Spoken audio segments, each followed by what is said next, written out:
Eu tenho um desafio para você. Você está no ano de 1800 e é um dos maiores engenheiros do planeta. E devido a esse seu reconhecimento mundial, te convidam para resolver um grande problema: unir o Oceano Atlântico e o Pacífico através de um canal marítimo nesse pequenino estreito de terra que se encontra no Panamá, na América Central. Esse pequeno estreito de terra tem aproximadamente 82 quilômetros de extensão e é composto por uma grandiosa cadeia rochosa de montanhas, que em alguns pontos podem chegar a ter até 95 metros de altura em relação ao nível do mar. E além disso, no topo dessa gigante montanha, existe uma floresta tropical úmida, fechada, repleta de insetos e doenças. Você está no ano de 1800 e toda a tecnologia de escavação que você tem à disposição são pequenas máquinas a vapor, picaretas,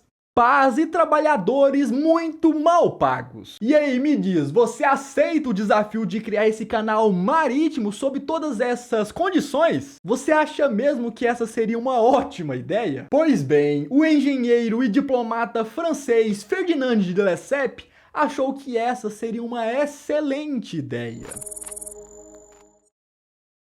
Em 1800, havia apenas 17 anos da independência dos Estados Unidos. E com a crescente migração de pessoas em busca de oportunidades nessas novas terras independentes no continente americano, era óbvio a necessidade de criação de alguma maneira mais eficiente e barata de transporte de mercadorias entre os Estados Unidos e as demais regiões do mundo. Na costa oeste do território americano, era muito comum encontrar ouro em grande quantidade, criando assim um incentivo para o início da corrida do ouro nos Estados Unidos. Porém, ironicamente, era mais fácil encontrar o ouro do que transportá-lo para a costa leste do país para assim conseguirem vendê-lo. Para o transporte do ouro encontrado, as opções existentes naquele momento eram apenas duas: longas viagens de 6 a 8 meses em carroças atravessando todo o continente, ou rotas marítimas perigosas que atravessavam toda a costa da América do Sul,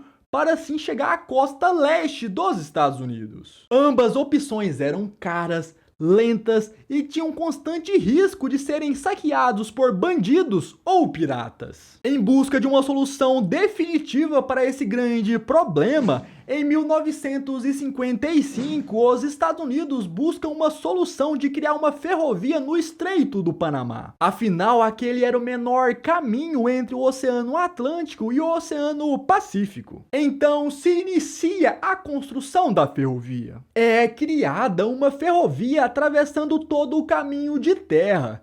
E em cada extremidade da linha férrea é construído um porto de carga e descarga. Inicialmente, essa ideia parecia ser genial, porém com o tempo foi notado que o custo para a manutenção desse sistema era alto o suficiente para ele não ser tão útil assim. Imagine a logística dessa ideia. Na costa oeste dos Estados Unidos, os navios eram abastecidos com ouro. Na sequência, o navio navegava em direção ao porto do início da linha férrea recém-criada. Quando o navio chegava, toda a carga de ouro era descarregada, praticamente de maneira manual, afinal estamos em 1800. Agora, a carga deveria sair do porto e ser levada até os trens. Com os trens carregados, eles viajavam pelo estreito em direção ao outro porto. Ao chegar no outro porto, novamente a carga era descarregada dos trens e carregada no navio. E assim o navio finalmente estava liberado para zarpar até o seu destino, que por sua vez, ao chegar nele, deveria ser descarregado novamente. Entender o quão trabalhoso, demorado e caro era esse processo? Em pouco tempo de utilização, essa ideia de tentar unir os dois oceanos através de um canal por linhas férreas se mostrava muito caro. E por consequência, as ideias de se construir um canal marítimo para atravessar esse estreito de terra começava a ganhar um pouco mais de força. Afinal, se fosse possível navegar através desse estreito, isso iria eliminar toda aquela logística da parte envolvendo a ferrovia. E devido a isso, em 1880 se iniciava a primeira tentativa de concepção de um projeto para a construção desse tão desejado canal no Estreito do Panamá.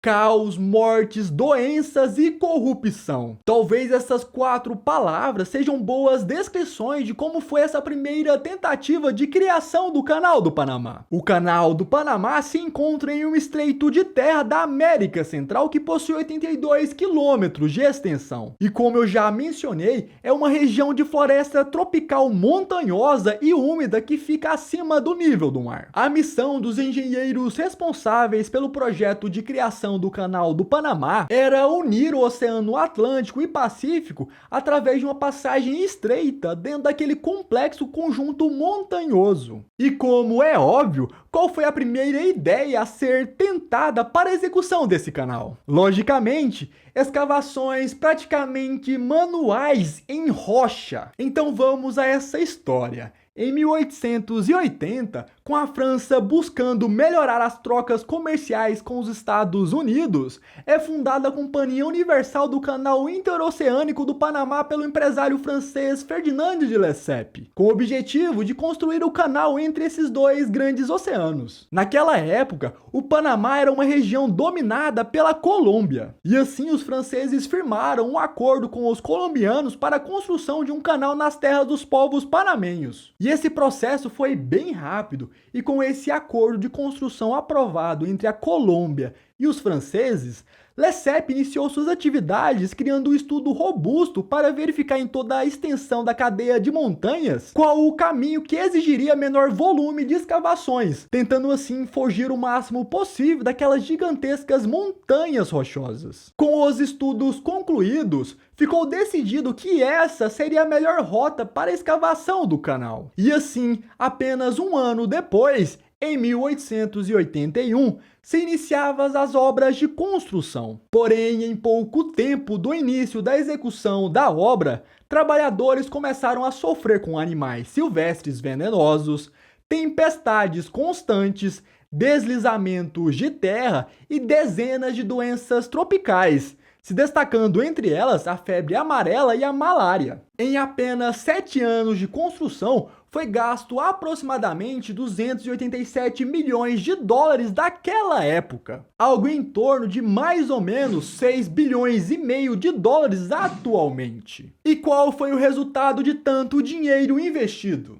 Fracasso total, onde mesmo depois de tanto tempo e tanto dinheiro investido, poucos avanços realmente aconteceram no canal. Afinal, era muito complicado cavar praticamente manualmente em uma cadeia rochosa tão complexa como a do Panamá. Assim, em 1888, a Companhia de Lesseps iniciou o processo de falência após um fracasso total na ideia de escavar a cadeia montanhosa de rocha do Panamá. E na sequência, com base nesses resultados, o governo francês entende que é impossível a criação do canal e desiste da ideia. Aproximadamente 22 mil pessoas morreram nessa tentativa falha de construção do canal. Com a desistência da França e a necessidade de criação de um canal para facilitar o comércio norte-americano, os estadunidenses resolvem tentar eles mesmos criarem esse canal. Porém, havia um problema.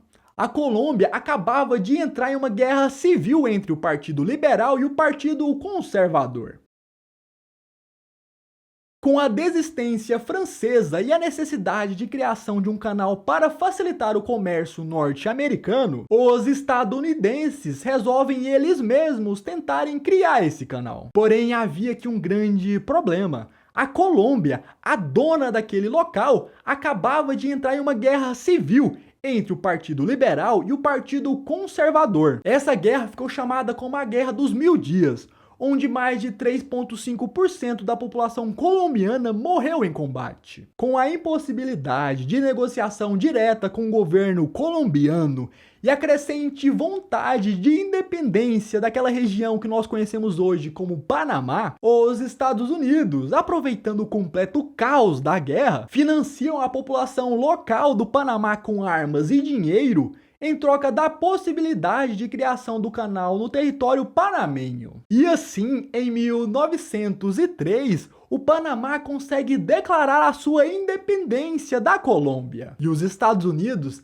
automaticamente ganhou a licença para a construção do canal. E no ano seguinte, em 1904, se inicia a tentativa americana de construção do canal. Porém, agora com uma ideia completamente diferente, que ao invés de derrubar toda aquela longa cadeia de montanhas, eles iriam tentar criar um sistema de elevadores hidráulicos de navio por todo o caminho do canal. A ideia, em resumo, era literalmente fazer com que os navios passassem por cima da montanha. O projeto idealizava um conjunto de grandes portões de aço que confinavam um certo volume de água no seu interior, e à medida que o navio fosse avançando pelo canal, comportas se abririam para aumentar ou reduzir o nível de água de cada trecho das comportas para assim possibilitar que os navios subissem as montanhas. Porém, mesmo que a ideia fosse engenhosa, havia um grande problema. Observem o mapa. Como que haveria o trânsito de navios no canal se a região é completamente montanhosa? Existem poucos rios e muita terra. Parecia simplesmente impossível, mas apenas parecia. Observe que existe um grande rio na região, o Rio Chagres. E ele poderia ter o volume necessário para inundar todos os vales da cadeia de montanhas e assim criar um grande lago para o trânsito de navios pelo território. E assim, isso foi tentado. Os Estados Unidos criou uma grande barragem que impedia que o Rio Chagres desaguasse no mar. E em pouco tempo, todos os vales dessa região montanhosa foram inundados, criando assim as condições mínimas de largura e profundidades necessárias para que grandes navios trafegassem. Basicamente, os Estados Unidos criaram a maior represa de água que o mundo já havia visto até aquele momento, para que eles conseguissem navegar os seus navios por cima de um continente. E com esse gigantesco problema do lago resolvido,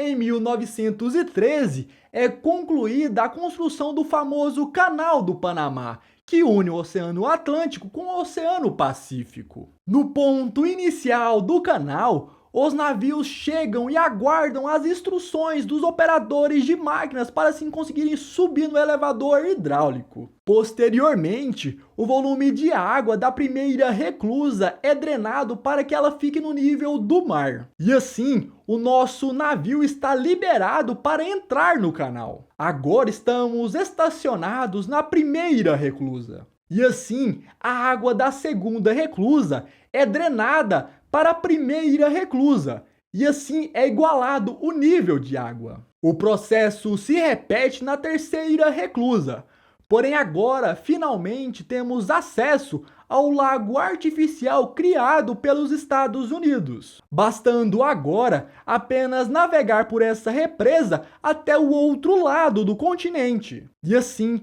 ao chegar do outro lado, o processo se repete no sentido contrário, e assim o navio desce até o nível do mar, finalizando a travessia entre os dois oceanos. Em 1999, finalizou o acordo entre os Estados Unidos e o Panamá. E assim, pela primeira vez na história, os panamenhos começaram a ter controle total sobre o canal a partir dessa data. Atualmente, em média, 15 mil navios passam pelo canal anualmente, sendo um canal responsável por unir mais de 140 rotas marítimas e aproximadamente 1.700 portos em 160 países diferentes. Essa é a história do Canal do Panamá. Espero que vocês realmente tenham gostado do vídeo. E se gostou, avalie se inscrever no canal. Eu me chamo Bruno e esse é o canal Cronologia. E talvez vocês gostem de algum desses vídeos que estão aparecendo aqui ao lado.